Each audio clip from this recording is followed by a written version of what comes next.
Presidente, minhas senhoras e meus senhores, depois de agradecer vivamente as generosas palavras com que acabo de ser saudado, eu devo dizer que tenho grande prazer mental em falar sobre o Dia do Soldado,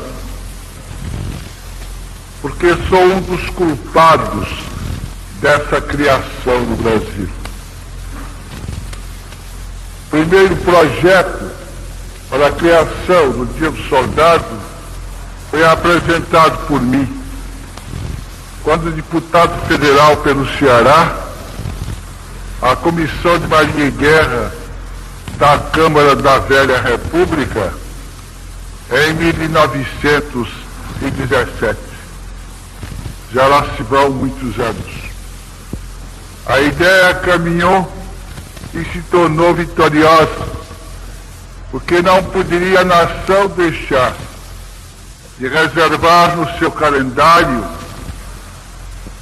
de comemorações cívicas e militares um dia para aqueles que durante séculos, derramando seu sangue, defenderam as fronteiras da pátria, a sua honra, a sua unidade e a sua ordem interna.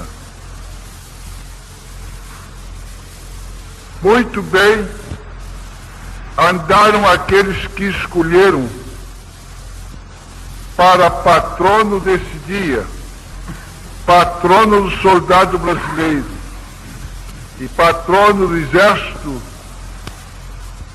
o Marechal Luiz Alves de Lima, Duque de Caxias.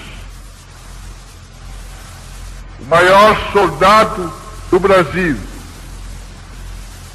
E talvez não seja exagero dizer que o maior soldado da América do Sul ou o maior soldado das Américas.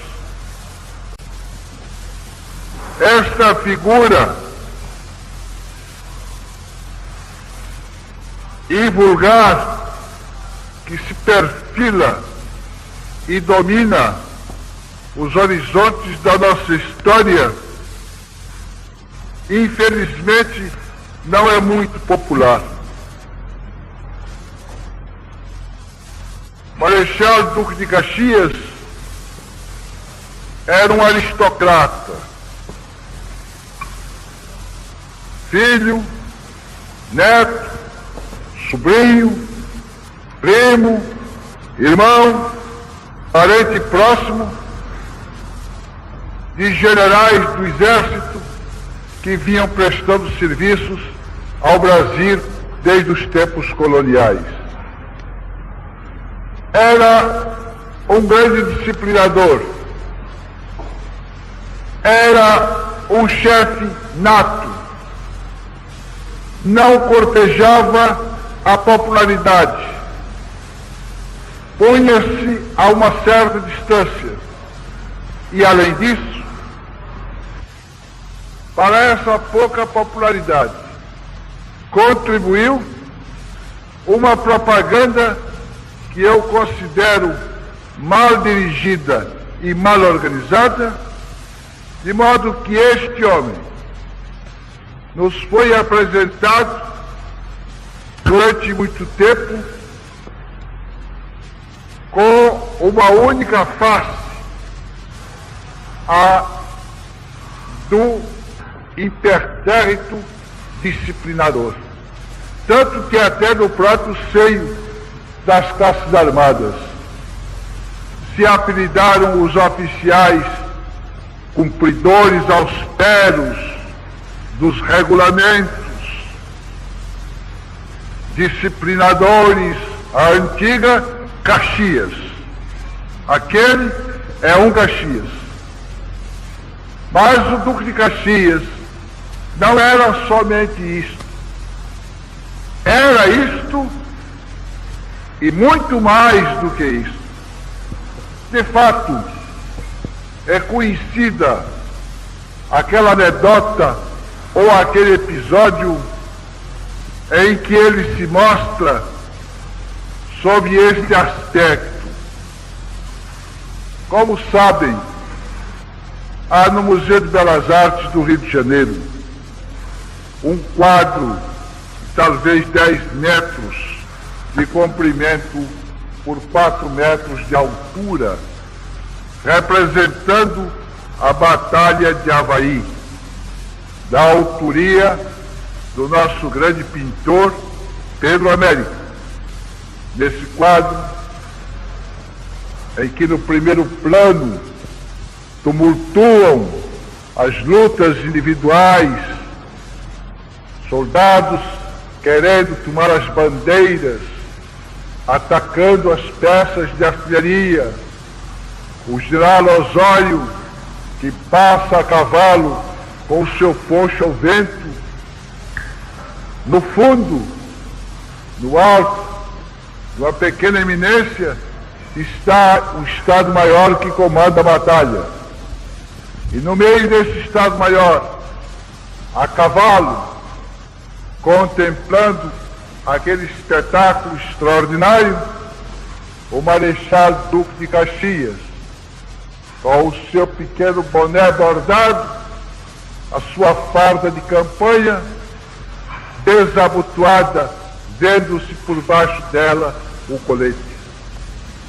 Quando se expôs pela primeira vez o quadro na antiga Escola de Belas Artes do Rio de Janeiro, a essa exposição compareceu a corte, os ministérios e pessoalmente Sua Majestade o Imperador. Muitos generais de terra e mar, a alta sociedade da época.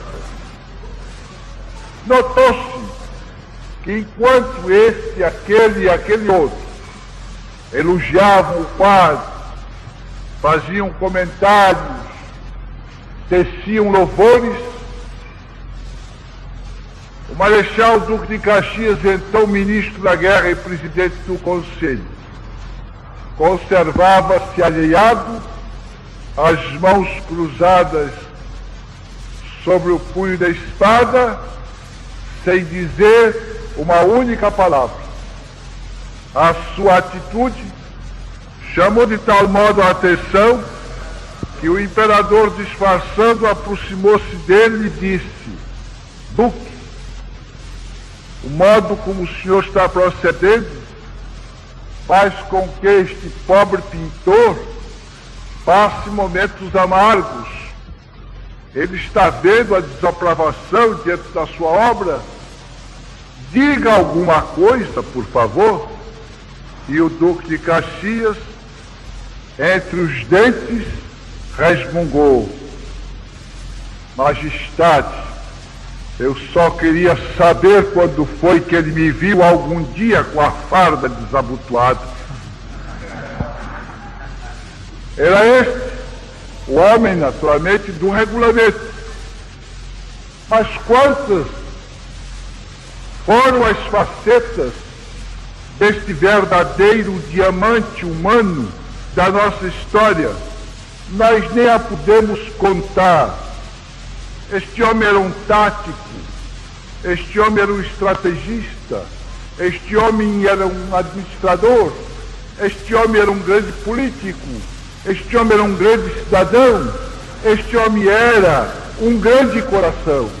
E aí estão os episódios enfileirados ao longo do tempo para nos demonstrar perfeitamente o que eu estou dizendo. É o Duque de Caxias quem detém o cavalo numa estrada das montanhas de Minas, depois da vitória de Santa Luzia, em que os revolucionários liberais foram completamente batidos, e vê entre as baionetas de uma escolta alguns chefes da revolta prisioneiros, algemados e caminhando a pé. Entre os quais, homens da altura moral, intelectual e política de Teófilo Otoni. Detém o cavalo, pergunta ao oficial da escolta quem lhe deu ordem para levar estes homens desta maneira. O oficial balbucia uma desculpa e ele diz: mande tirar as algemas, mande fornecer os cavalos, são tão brasileiros como nós. Outra episódio para mostrar o que era Ulisses Caxias. Ele derrota os farrapos na Batalha de Porongos e dirige-se à cidade mais próxima, Bagé, na fronteira do Rio Grande do Sul. Ao se aproximar da cidade, vem ao seu encontro uma comissão, tendo à frente o pároco, o vigário. E esta comissão lhe diz: senhor Marechal, viemos combinar com Vossa Excelência a entrada festiva das tropas amanhã em Bagé. O programa das festas é este: traga as tropas, almoço, banquete, tedel, na igreja matriz, etc. E olha para o vigário e para os outros e diz: combate que se travou foi entre irmãos. Eu lamento o sangue derramado na guerra civil. Não posso aceitar nenhuma manifestação festiva por este motivo. Desde o vigário: mas, senhor general, o tedel ao menos. Diz: nem o tedel. Mande dizer uma missa de defuntos por alma dos que caíram ontem no campo de batalha. E a essa missa eu comparecerei com o meu Estado-Maior. E a nada mais. Vejamos como este homem se formou e os serviços que ele prestou à nossa pátria no decurso da sua longa existência. Descendente de militares, filho de oficial general, o brigadeiro Lima e Silva, sentou praça e serviu no batalhão do Imperador, que fez a campanha da independência e a guerra da Cisplatina. Como alferes, foi o primeiro oficial que recebeu das mãos do monarca a primeira bandeira imperial do novo exército que desfilava depois da independência no Campo de Santana. No dia 7 de abril, houve uma revolta que a guarnição do Rio de Janeiro tomou parte e da qual resultou a abdicação de Dom Pedro I. Durante a noite, as tropas revoltadas ocuparam o Campo de Santana e entre o Estado-Maior dos revoltosos, cujo comandante era o brigadeiro Lima e Silva, pai de Caxias, e a Quinta da Boa Vista, onde se achava a corte do imperador, houve troca de mensagens sobre a questão de dissolução do ministério, renomeação dos ministros que tinham sido demitidos, enfim, condições a que o imperador não se submeteu, a que resistiu, e tudo isso resultou a abdicação a horas tantas da madrugada do dia 7 de abril. Caxias era então o major,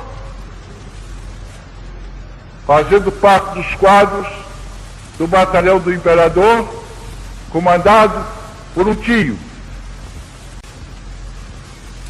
As tropas de guarnição na Quinta da Boa Vista, no decurso da noite, foram abandonando o Imperador às vésperas da abdicação. Partiu a Guarda de Honra, partiu o Regimento de Artilharia Montada e, por fim, partiu o Batalhão do Imperador. O Visconde de Cantagalo comunicou o fato ao monarca. E Dom Pedro I lhe perguntou: Marquês de Cantagalo, nosso Visconde, senhor Marquês, não ficou ninguém do Batalhão do Imperador? Diz: ficou um oficial. Diz: mande vir este oficial à minha presença, eu quero vê-lo. Apresentou-se o Major Luiz Alves de Lima. Diz: por que o senhor não acompanhou o batalhão comandado por seu tio para se encontrar com as forças revoltadas comandadas por seu pai? Diz: porque o meu dever é defender a ordem constituída e o chefe da nação. Diz: mas eu estou sem tropas, nada posso fazer, o que é que me aconselha? Diz: eu aconselho Vossa Majestade a mandar a família imperial para a Quinta de Santa Cruz, a baixar um decreto dando baixa de todos os soldados do exército. Naquele tempo a vida militar era muito dura. Os soldados desertarão dos quartéis, os oficiais ficarão sozinhos. Vossa Majestade monta a cavalo comigo, vamos para a fazenda de Santa Cruz, deixamos uma guarda no campinho, levantamos os escravos, convocamos as milícias, armamos essa gente e retomamos o Rio de Janeiro.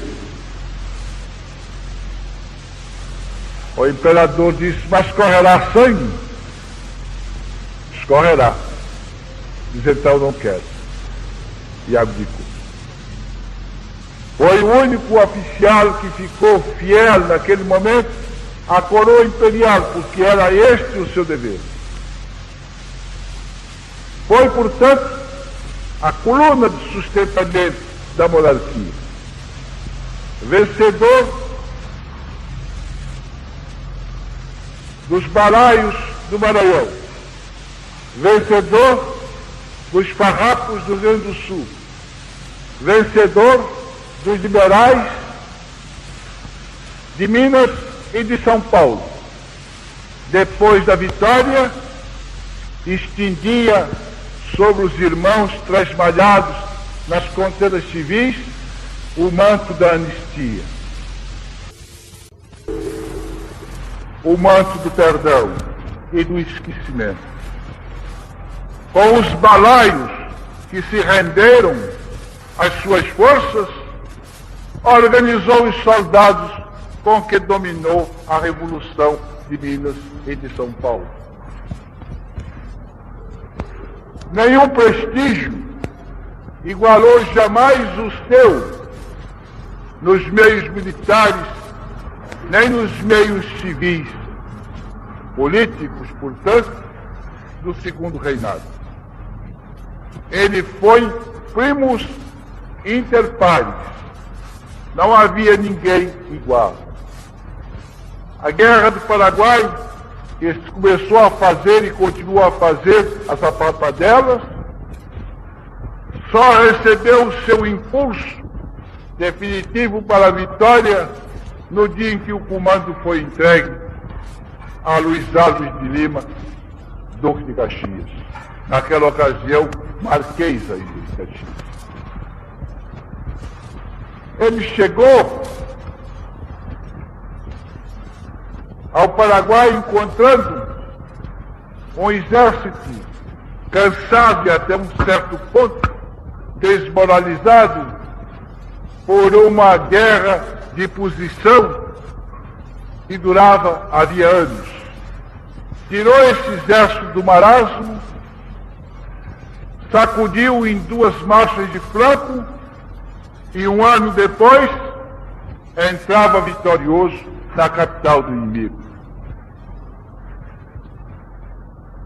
Seu conceito de disciplina era verdadeiramente extraordinário.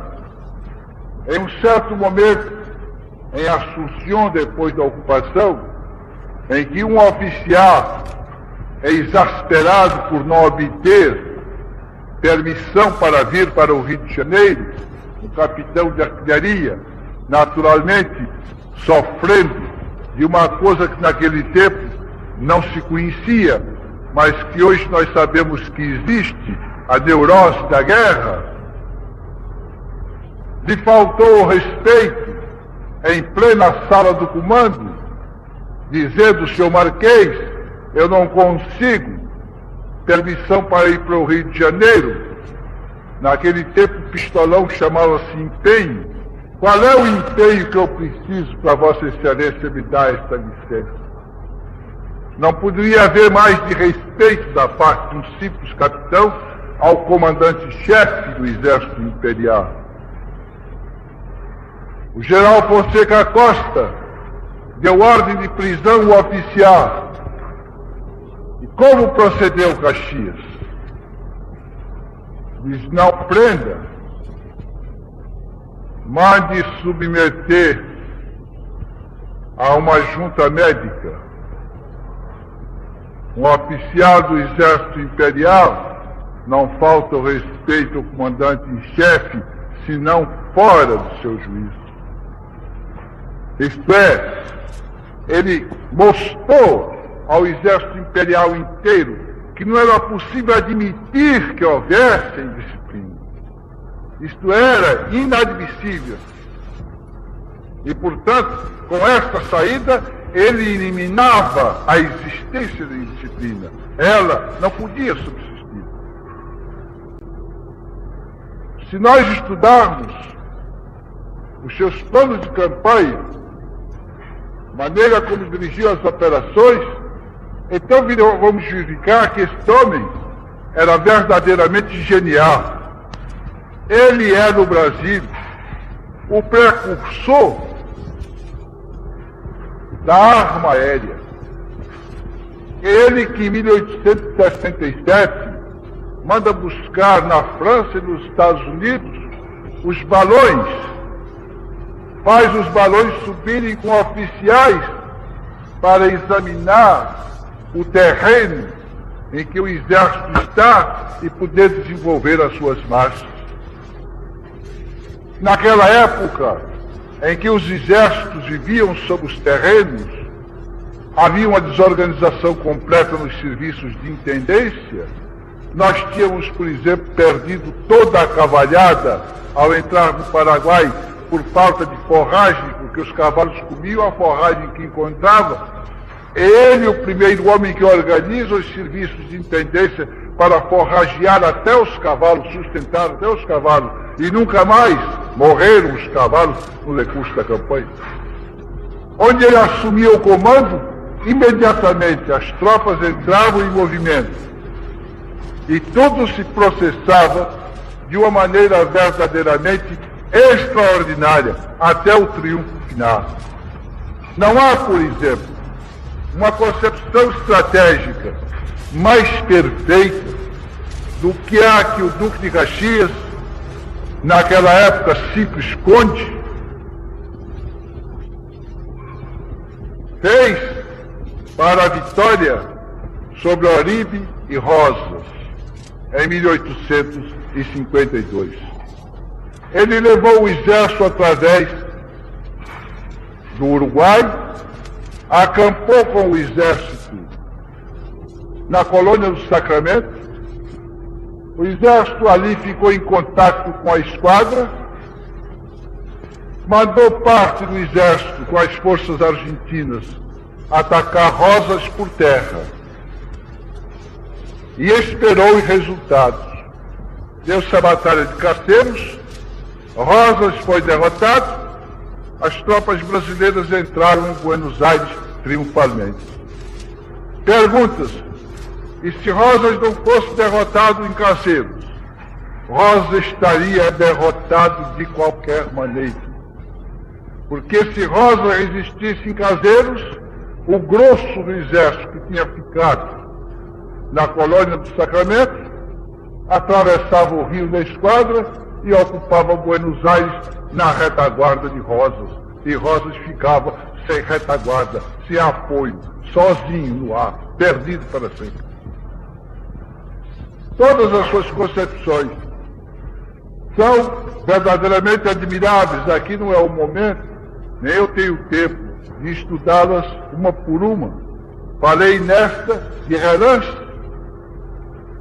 Ele aplicou o mesmo sistema 2 vezes na Guerra do Paraguai e venceu todas as resistências. Para terminar, este elogio, grosso modo e rápido, que eu estou fazendo desta figura, que é talvez a maior da história do Brasil, porque foi sustentáculo com a sua espada da unidade da pátria durante longos anos. Eu quero pintar o retrato que dele fez um oficial estrangeiro. Retrato em que nós vemos esta faceta pouco simpática da disciplina e do regulamento, mas ao mesmo tempo a grandeza formidável do homem que ele foi. O retrato é pintado por um capitão alemão, Sieber, que escreveu um livro sobre a guerra contra Rosas. Este capitão estava ao nosso serviço. Tomou parte da Batalha de Castelos. Mas é sabido que o Duque de Caxias não gostava de oficiais estrangeiros a serviço de outros países. Várias vezes na sua vida, ele demonstrou a sua ojeriza pelo que se chamavam no tempo os mercenários. De modo que ele deve ter contrariado este oficial alemão em alguma das suas pretensões ou das promoções que ele desejava ter.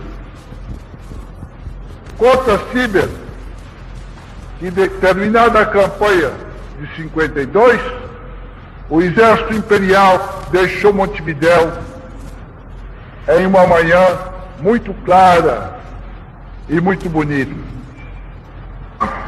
Saíam as tropas da cidade e Caxias, à frente do seu Estado-Maior, apreciava a marcha das tropas montado no seu cavalo de cima de uma pequena colina. Diz o capitão alemão, parecia uma estátua, fazendo um corpo só com o animal em que estava montado.